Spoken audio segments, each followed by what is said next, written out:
Oh my God. Yeah. My computer is doing strange things this morning. Yeah, mine was too. Like really So weird. stressful. My whole screen is not working right. I So think I have to stressful when do that happens. no, it's got all these weird flashings happening. I can't get into my Oh no. Gosh, Rose, you look so beautiful today. How do you look like that this early in the morning? Hello, Cheryl. I'm so tired. You have no idea. I was up all night working on the site. It crashed over the weekend. I was trying to fix it for the past 2 days. Oh, well, you're doing something right, girl. Thanks. I didn't realize my video was. Oh yeah, you should see what my screen's doing. I'm gonna have to do a whole hard reboot here. It's going crazy. Down. So you're coming back in? I have to do a whole hard reboot. Okay. Yeah, it's so weird. Don't worry, we'll be here for you. Okay. See you in a bit. How's everybody doing? Well, David's frozen. Good, Cheryl. How are you? Hi, Steven. How are you? I'm all right. I was having a problem with the computer too. I had to log on my phone. It wouldn't go on the computer, so I'm all right. How's it by you? Snow up there? Not too much? No, it's pouring rain though. It's so full Okay. of rain. Yeah, cold rain. No, no. Yeah, so pouring rain like crazy out here. Oh, yeah, Zoom wouldn't let me go on. I had to wait for updates and then finally get in, and David wasn't there. So I'm like, what's going on? I was enjoying my cube for the first week. Are you enjoying it? Yay. I'm enjoying mine too, but probably not as Oh. much as you. Why? Because I haven't had the time because I've been busy trying to solve website issues, but I'm using my amplifier, same amplifier as used for the my old coil. I'm using now for the cube. It's working perfectly fine. It works fine. Yeah, same me with the Kim. I'm using the Kinpo amplifier that I have with it. And like my room is small, so the cube is huge. It takes up a lot of space in my room, so I can't have it in my room, so it's outside. And I mostly work in my room, so I have to go outside to experience my cube. That's one of the big reasons I can't use it as much as you probably can. Well, how big is yours? Like, are they 14 inches or are they bigger than that? Mine's a 17-inch. Oh. I had to make it all by myself, and I'll never ever complain about the price of it again because it was, I understand now why it's expensive. It was a lot of work to make it. Hours and hours and So you learn the threading pattern for the yeah, well, I had to make the whole thing, starting from the brushing of the aluminum to the sanding the corners, everything. And then I had to do the wrapping of the pattern, and your mind plays tricks on you for the first 8 hours. My mind played tricks on me, and then I finally got it. Once I got it, I was good. Wow. Did you have to cut the holes too? No, like thank God he did that for me. Oh, you. But I had to put the bolts through the holes and all that stuff. And David did the electrical stuff for me too, and tested it and made sure everything was okay. But I love it. I love it. Like I said, I'm never going to complain about the price of it ever again. The price of what? The cube. Oh yeah. I was telling them Milo was saying he was really enjoying his cube for the last week, and I said I'm enjoying mine too, and I'll never complain about the price ever again. Well, you made it. Yes, I made it. So she was getting really frustrated with the windings with Uslam, so I drove off and left her a diagram, and she figured it out on her own. It took all day. The Yeah. windings are spellbinding. You start to it's a meditation just to make one. Yeah, Yeah. absolutely. Someday maybe I'll teach a class but I mean, when you really look at it though, the time that a person would spend learning how to do one of these and getting all the parts and getting it all sitting there in front of you, it's quite a task. Yeah. I can Yeah, probably do it's that. not like I don't have things sitting in boxes because the parts are so much. Right now I'm working on my new bed for a customer, which is down here. I'm doing all these tests on it. It's all built onto a metal plate now. So today, Wednesday, December 6th, 2023, we're going on to Uranus, and Uranus's moon. I was so astounded last night because I was looking. Let me find a picture of it for you. Titania. I mean, there's no coincidences. You'll see what I mean by there's no coincidence in a second. Titania. Of course, we're not doing Titania yet. Is the largest moon of Uranus.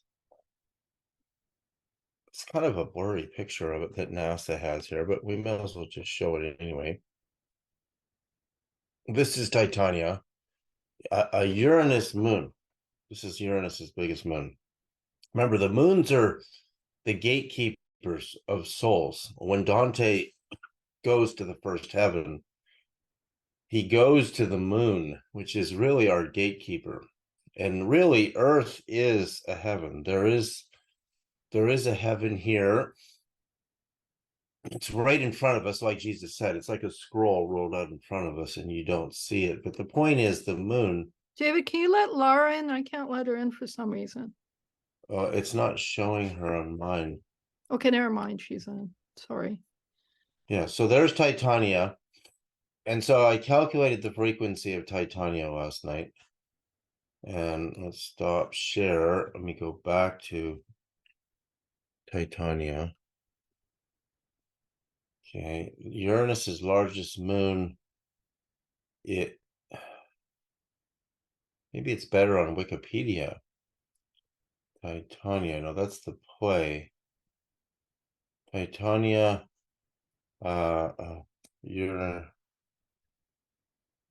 Uranus moon. Sometimes Wikipedia is good. Sometimes they make mistakes. You actually have to fact check Wikipedia. There it is. Okay, so it's quite mind-blowing. The frequency of Titania, are you ready, is 60 hertz. And that's what Tesla decided the frequency of electricity should be for Earth. So of course, in Europe, I think they're 50 hertz, but in most of the world, North America, we are at 60 hertz. So everything is tuned to Titania. This literally blew my mind last night. All the wiring in your walls is 60 hertz, and it's 60 hertz. And it's the biggest moon of Uranus. So therefore, as a gatekeeper, we're already there. We're already tuned because everybody's getting 60 hertz all the time. So again, there are no coincidences. Uranus is not in Dante's system, but Uranus and Neptune, of course, are twins, just like all the planets have their masculine, feminine twin. I don't know which one is the boy and which one is the girl, but I know they're twins by looking at their frequencies, and that's what we'll be doing next once we get through. But we're going to do we're going to do Uranus for 2 weeks, and then we're going to go on to 2 of Uranus's moons, and then we're going to go on to Neptune. So I can't wait to see what I find out about Neptune. I mean, it's amazing how consciousness just decides to tune electricity to a certain frequency, and the whole world would be running on that frequency.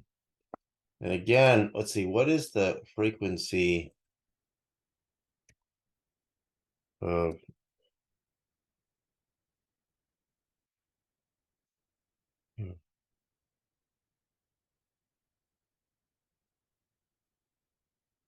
yeah, Europe is at 50 hertz. So Europe is tuned. We'll find out what's at 50 hertz. I mean, it's when I say 60 hertz, the standard frequency in North America and Japan is 60 hertz. Well, Europe is 50. So a net is on 50.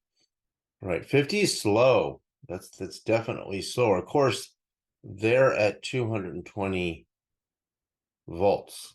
And volts times amps is watts. So they're everything's different there. Their light bulbs would have to be different, everything. So this is it. This is Titania. And it's the gatekeeper of Uranus. So what's happened in the past week is that somehow when I was doing Rhea, the frequencies of Saturn's moon Rhea, and it's too bad there's so many moons on Jupiter and Saturn. It's too bad we couldn't go through the greater portion of them, because I'm finding it easier to get into the big planets energetically and receive a lesson by going through the moons than the planet itself. And that's because the planet itself has an enormous wavelength, because they're enormous planets. You take the sphere, the wavelength is the circumference. So if I took a dot on a planet and I marked my sphere and I rolled it out, it would create a waveform equal to one rotation against the vibrational background of space.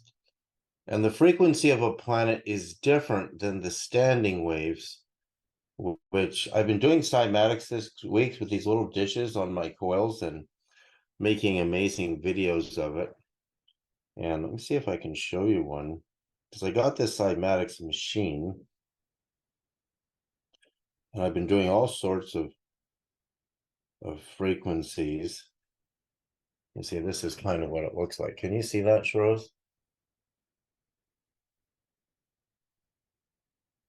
Here, let me see. I go like this and I hold Sorry, I it up. muted myself, but yeah, you can see that. You see, this is a cymatics experiment. I'm doing the resurrection frequencies here, and I'm finding the patterns in the cymatics have more to do. It's a combination again Oh, of there the was a time. ring in there too. Well, it's doing all sorts of things, but if you change the volume, the patterns change. The shutter speed of the camera is again a very important factor. And so you have the frequency of a circuit or a vibration coming out of a circuit, like a light bulb. So our light bulbs in North America and Japan are pulsing at 60 hertz, and in Europe they're pulsing at 50 hertz, which is slower. And the brain, in its waking state can easily reach 60, 50 hertz, although that's quite irritating for the brain, because the brain, when we're sitting down in a chair, it likes, the frame rate of motion picture, which is just under 24 frames, is exactly what the brain likes. And when video came out at 30 frames, you can see when you look at video, it's far more irritating to the brain than 24. 24 is much smoother, much more absorbable. Again, if you run your fingers across your hands, you'll see a strobe trail. And part of the strobe trail is if you have lighting in the house, it's 50 or 60 hertz. But if you go outside on a sunny day, it will do the same thing. And that's because the brain has waves, and on the peaks of the waves is where your brain is absorbing pictures. And I was doing a test with my daughter, Staria, last summer, because she was throwing this wet ball up in her little tiny swimming pool. You know how kids have their pools. Oh, this was a pretty big one. And as the wet ball spun, it was throwing out this Fibonacci spiral of drops. And I was watching how many images of that can my brain cognitively remember and say, yeah, I saw that for a friend. And I was trying to get pictures of it with my Nikon, and boy, that was tough because she was throwing it all over the place.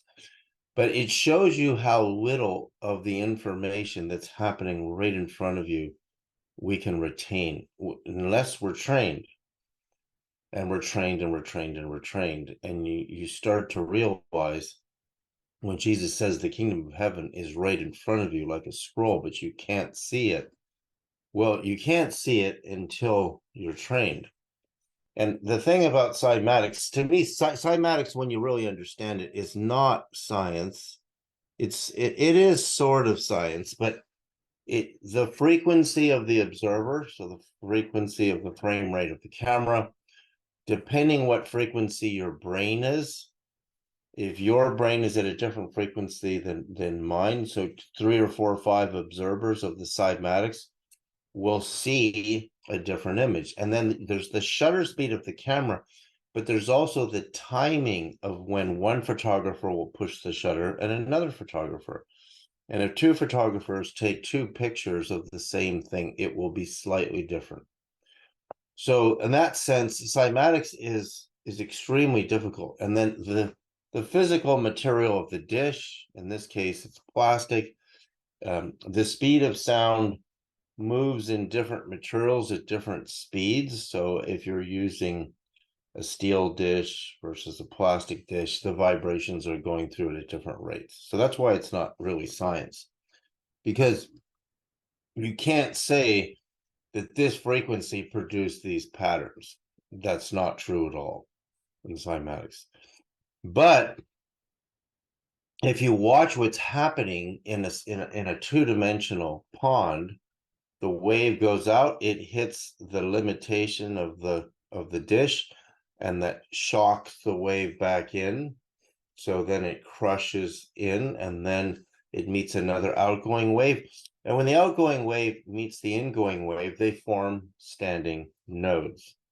And those standing nodes form the patterns you see that you can take a picture of. So that's why if I calculate the frequency of Earth, it's not Tesla's famous 7.83 hertz. And of course, it depends where on the Earth Tesla is measuring the frequency.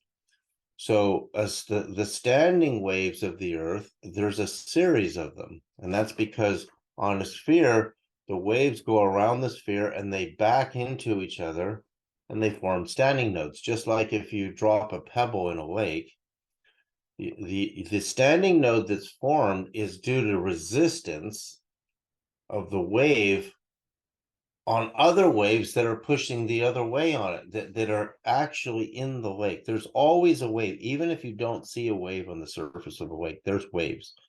There's millions and millions of waves moving through that lake. Some of them are very, very weak, and they're just waiting for enough pressure to push up against them to form a standing node. So when I calculate the frequencies of these planets, it's very exact, based on NASA data, which is very exact, of the dimensions, the circumference of these planets. So when you're listening to these recordings, it's really exact.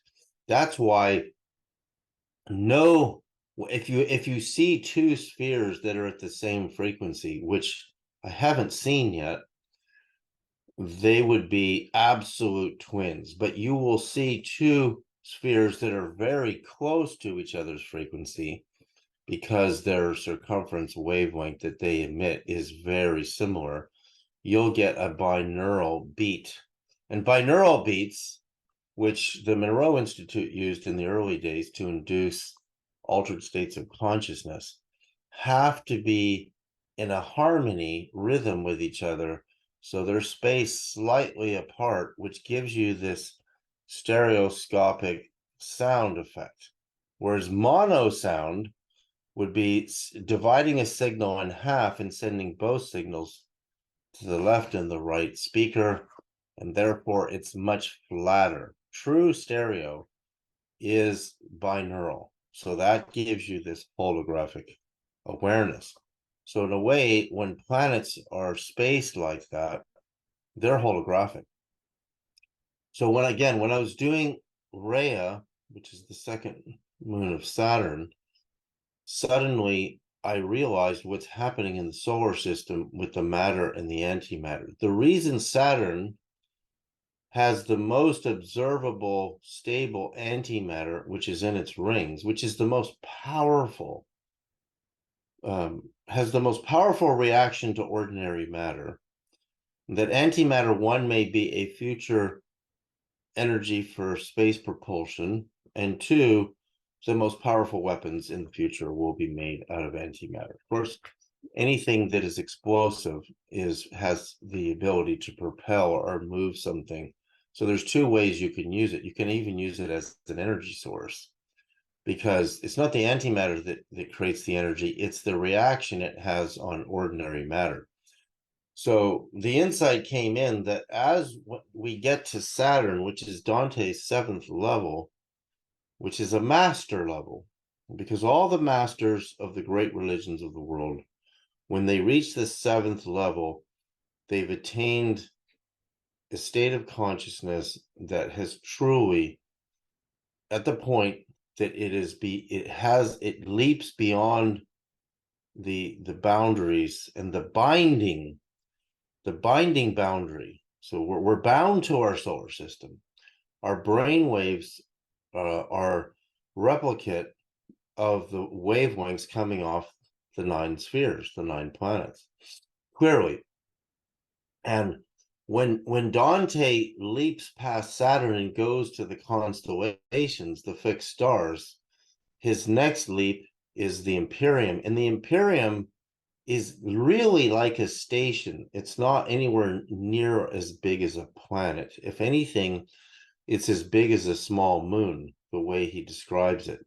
And from there, when Dante gets his chance to look directly upon the face of Christ, and Christ turns into the Godhead, which is really infinite spherical light, then God shows Dante 9 more spheres, 9 more planets that are now vibrating in an even higher harmony and order than the previous 9. So imagine as you're going up the ladder, so to speak, or up the planetary spheres and vibrations, what I experienced and what Dante experienced is each ascension, you get a higher frequency body.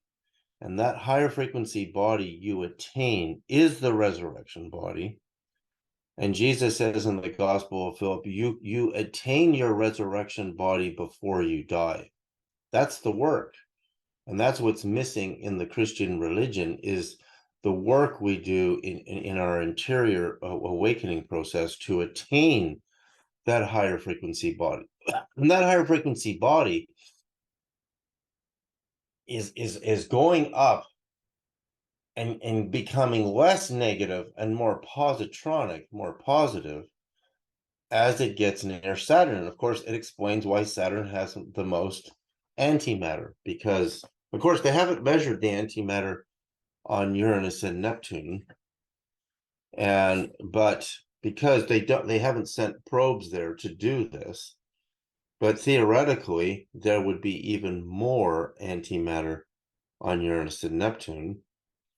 And therefore, if you really get this, one thing I love about the movie 2001 and 2010 A Space Odyssey is it documents what happens to the consciousness of the astronauts that we don't consider. When Elon Musk says we're going to send people to Mars, they're going to be vibrating at a different frequency. Their consciousness will be different there.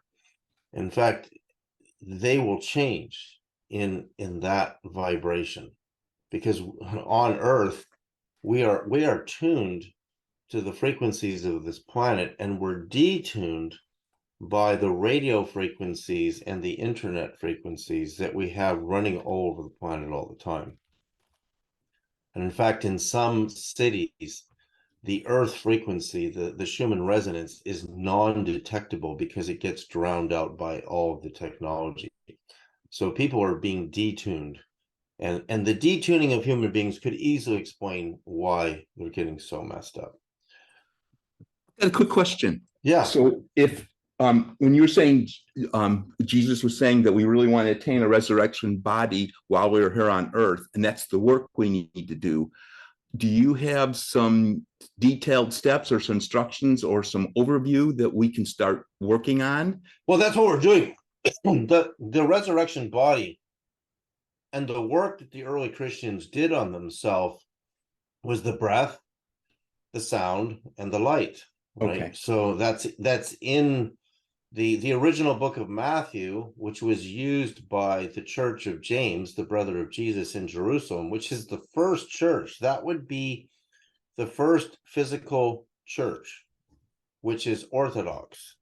And the second big church was in Turkey, in Constantinople, headed by Constantine.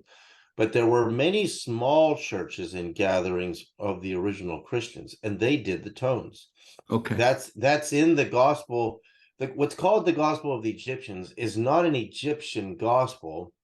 It's an Egyptian Christian gospel that was called the Gospel of the Great Invisible Spirit. And that's where the practice of toning the vowels, and they had 7 vowels, which is why I say A and Ah, right? Because A and Ah are 2 expressions of the A sound. And you have E and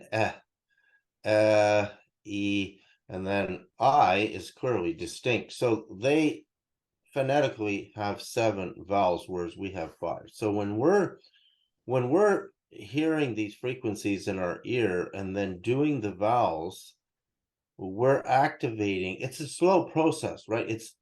See, that's one thing about our culture is everybody's in a hurry, and if something doesn't work right away, then they quit, right? Well, how long does it take to train a good singer? Like, these kids who used to sing in the choir in church, they were getting tuned. I mean, they're not getting as tuned as well as what we're doing here, because they're getting tuned to the chromatic music scale. But the chromatic music scale is somewhere around 95% perfect as a scale. It has a slight distortion, but it's very slight. It's a really good scale. So if musicians, you see when somebody's singing and they're well tuned, they have this glow about them from the years and years and years of doing resonant practices, which is mastering the art of singing. So, but when we remove those rituals from our culture and we don't get kids to sing in class because we say, well, I'm not a singer, so why should I sing? Well, you sing because, like, even, I mean, this is way old world when women would be hanging the laundry up on the clothesline and they're singing along and humming along, and even working in the fields and the farms, singing along and humming along as you're working is a resonant practice. It really is. And when a welder or a plumber is focusing on a pipe or soldering a beam, that's a focus. That's a resonant focus. So a lot of our work that we do here is already naturally a meditation. But when we sit in meditation for a certain amount of time a day, it's even more concentrated. And by the time a person reaches maturity which really starts in the 50th year of life, it gets easier and easier to reach this supreme consciousness where there's tremendous bliss and perfection of harmony. And then we enter our halo, our field, and that field gets more and more tuned. So when Jesus says in the Gospel of Philip that you must attain the resurrection body when you live, if you don't, when you die, you'll receive nothing. Well, they got rid of that. Of course they got rid of that, because that means you can't just baptize people and do this ritual of the forgiveness of sins on Sunday and everything's all good. No, it's way more work than that to perfect a human being. But if we kept these methods, because again, the original Lord's Prayer in the Aramaic language, in the Church of James, they were called it was called the Nazarene Church, and Christianity was called the Way, right? Which is why in George Lucas's Mandalorian, they say this is the way. Well, that's what the early Christians used to say. And the Mandaeans were the disciples and the followers of John the Baptist, actually. So the Mandalorians are a spin-off on the Mandaean. But the point is, the Mandaeans actually did baptism as a regular ritual. They didn't just do it once and they were done. It was a regular ritual. But then John says that Jesus is come here to baptize you with fire, and fire is light. So it's a higher baptism. And that's what is said in the Gospel of Philip, that the chrism is superior to the baptism in water, but yet both of them are part of the anointing process, where a person gets anointed by the Holy Spirit. So you get baptized in the water and you get baptized in the light. And the baptism in the light was a continuous ritual. So the sound activates the light. The sound activates the light. So again, O thou from whom the breath of life comes, who fills all realms with sound, light and vibration, light and vibration. May you touch me in my utmost holies, let your will come true in all that is material and dense. And that's the Lord's Prayer as it originally was. But that didn't make sense to the Romans. So, of course, it changes because they don't understand it. But what we don't understand is a mystery. It's a mysterious process. Instead of getting rid of the Gospel of Philip, who's one of the major apostles, and throwing it out because you don't understand it, is crazy. Because now you've removed one of the most masterful Gospels ever written. So they did, and the church changed, and the Lord's Prayer changed. But the process of singing in the church, and even like the Southern Baptist Church, where the Black people really get into their singing in church, that's a resonant practice, and that's beautiful. That's fantastic.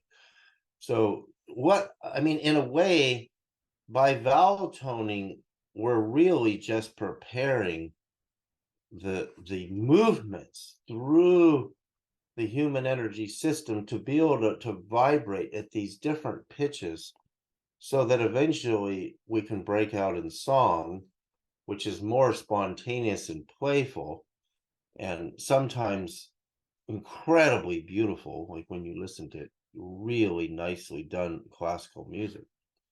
I mean, that's kind of what happens to Beethoven. Both Beethoven and Mozart really Beethoven, of course, goes deaf, and he's hearing the music of the spheres. And he takes us all the way to the Ninth Symphony, and the Ninth Symphony is the ninth sphere, right? But he's experiencing that in his interior because he spent his entire life tuning his nervous system and then hearing and then trying to translate what he hears into a symphony. And when I heard the music of the angels going through the 7 levels of heaven 2 days in a row in 1986, when I was in my late 20s, you can't replicate that music in a symphony, but you can do something that for humans resembles it, that helps take you there. But the point I'm making is it took him his whole life. So when we do these toning practices, and then in our private time, we can break out in song, you'll notice you have more places to go rather than, most humans, when they're speaking and even when they're laughing or they're expressing emotion, they might be moving through 3 octaves of vibration within themselves. But when you do these toning processes, I'll say religiously, meaning you do them every day, for years and years and years. Eventually, you won't even do them that much except for a quick tune-up because your system has memorized it. And the goal is when the light body is activated, you experience this supreme consciousness that has way more qualities than ecstasy that I experience daily. But we don't have words for these qualities in God and in the what we call the harmony of the order. We don't have words for them in our language, but you start experiencing them, and you don't need the tones as much. You don't need it as much. Like each week, of course, because I have children too, I'll probably do the tones 3 to 4 times in a week. And I'm fine. When I meditate, I'm as high as a kite.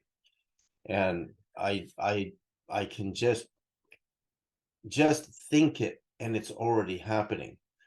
But in the beginning, you want to do it every day. Go through the pyramid tones. And those sweeps, we start from low to high, right? So low to high. And it's funny, in the planets, it's reverse. The big planets are the low tones, and the small planets are the high tones.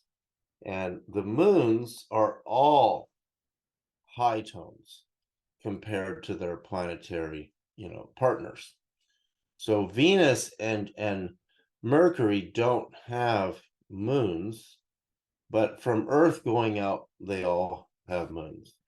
And maybe that's because the smaller planets are closer to the sun's gravitational field. And the sun is really the master energizer of the whole system. Right? It's the whole solar system. So again, the insight is the reason Saturn has the most detectable antimatter because it's getting our spiritual body, when it makes the journey, which every one of us is going to make when our body, our spirit comes out of this cocoon, because this is like a cocoon. It's funny, I was watching the movie Cocoon last night, and I fell asleep watching it, and so I didn't really get through it. And it's kind of funny, right? Because it's about old people, and it's very symbolic, the movie, because there's these luminous beings that are generated in these cocoons under the ocean, and when that luminous being, which is what we really are, releases itself from our cocoon, and as we age naturally, it's really incredible. Studying in the last couple of weeks, I'm really going through, I was looking at the death dates of the most notable saints in the Catholic system, and looking at the days they died and seeing the harmony of which planet they went out on. And again, most people are born at a date that doesn't really line up very much with a particular planet harmony. They do. Most dates will line up maybe 75% of Mercury, because Mercury goes around the Earth 4 times per year. I could do this for people in the inner circle. We'd have to talk to Sharose about it if you give me your birth date and see what you came in on. But then when a person dies, what harmony do they go out on? Is really incredible to see. So I was doing this for the saints, and remarkably, they went, when they died, they went out on major harmonies, either Venus or the Ascension planet. And very few of St. Francis went out on the Ascension planet, 2 orbits of the Ascension planet, which is again, if you're over 90% accurate to the harmony of a planet, I would say you're really in tune with that planet if it's 90% or better. But he was like 96 point something percent or 98% accurate to the harmony of the Ascension planet, which is really remarkable. And of course, Jesus goes out, he ascends in harmony with the Ascension planet. Jesus does. So what Francis does is the same, which is again extremely rare. That actually is true. That ascension, it lines up so perfectly. But then you look at the the vibration we go out on, and according to Dante, we're all going to eventually, like, he documents the 9 levels of hell because there's a lot of souls that got to go through hell. I mean, they're not going to stay there. According to what Dante experiences, I mean, some of those souls, it may take them 1,000,000 years to get out of that hole called hell, but they will. I mean, Dante goes through the 9 levels of hell. A lot of people don't realize that. He doesn't just fly to heaven. He's got to go through hell to see it. And then he goes through the 9 levels of purgation, purification. Now, if a person in their life on earth did their purging of their dark self, purging means to get rid of, to purify of, they would experience heaven right here. They would get the light body right here. But most of our religions basically say that, oh, the saints are the ones who do that work. We don't do that work in ourselves because we work and we have families. But that's not true, because most of us who do a job are learning a focus. Most of us who got an education to one degree or another, or whether they're self-educated, doesn't matter. We held a focus. To learn a language is a focus. To do a task is a focus. You know, for me to build this whole office building myself at my age was a focus. So that's part of meditation, right? The ability to concentrate, and then the ability to resonate and transmit love. You know, sometimes we're good at transmitting love and sometimes we're not. Sometimes we get into arguments, and so, but that's part of our natural purging of our dark stuff, right? None of us are perfect, but we get more perfect as we come in. Once you come into contact with the God field, the heavenly field, which is right here in front of us on the earth, one of the early levels of that, then by its very grace, we start becoming more and more tuned and more perfect, even though we still have traces of negativity. And as you go up the levels of heaven towards Saturn, you're still getting rid of traces of negativity. And then by the time you get to pure positronic, you're pure positive. And then you're ready, literally ready to go to the stars, and then ready to go to there's 9 more spheres Jesus shows Dante. God shows Dante, because Jesus transforms into God at the 9th level of Dante's vision, and the 9th level of heaven. He transforms into God, and there's 9 more planets, there's 9 more spheres, but those are ultra positive.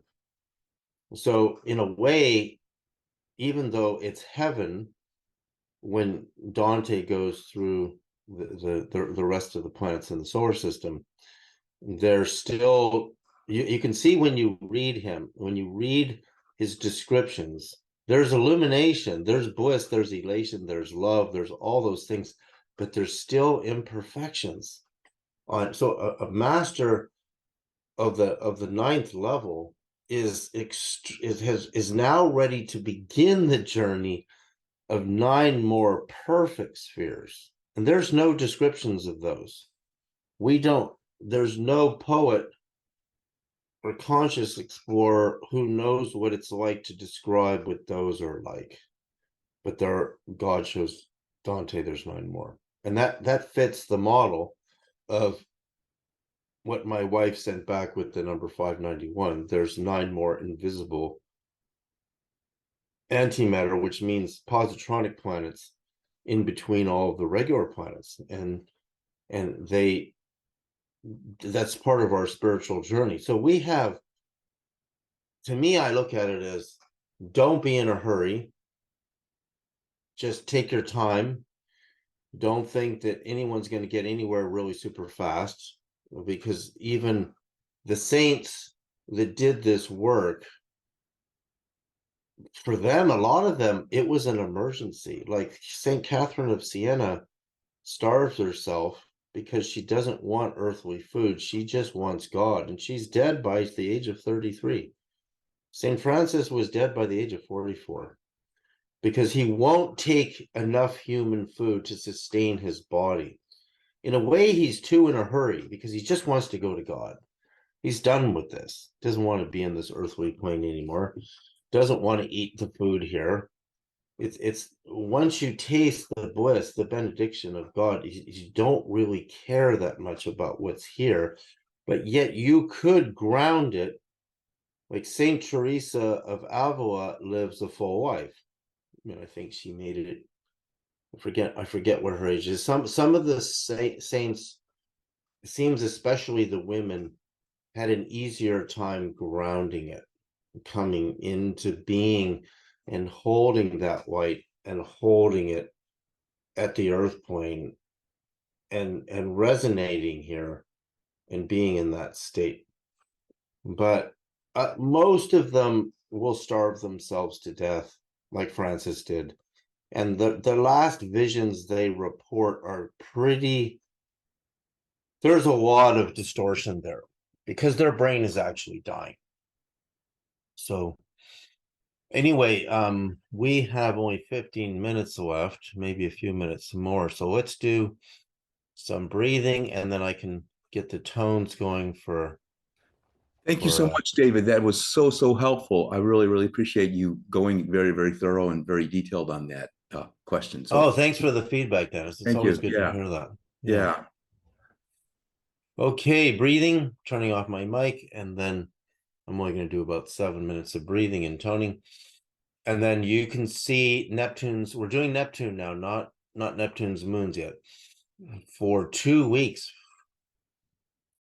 All right, we're doing Uranus. Sorry, I didn't mean Neptune. We're doing Uranus.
Glory be to God in the highest. Glory be to God in the highest. Glory be to God in the highest in each and every one of us. Glory be to Jesus Christ, Isa, Messiah. Glory be to all the prophets, all the divine mothers. Have a great week, everybody. See you next time. Thank you. Bye, everyone. Thank you. Bye. Bye. Thank you. Bye. Bye. See you next week. Now, it never made sense to me. How could the speed of light be exactly 186,282 miles per second? Instead of point something miles, it ends at the 2, Right. 186,282, instead of 182 point something. So, Crystal, how did you know that?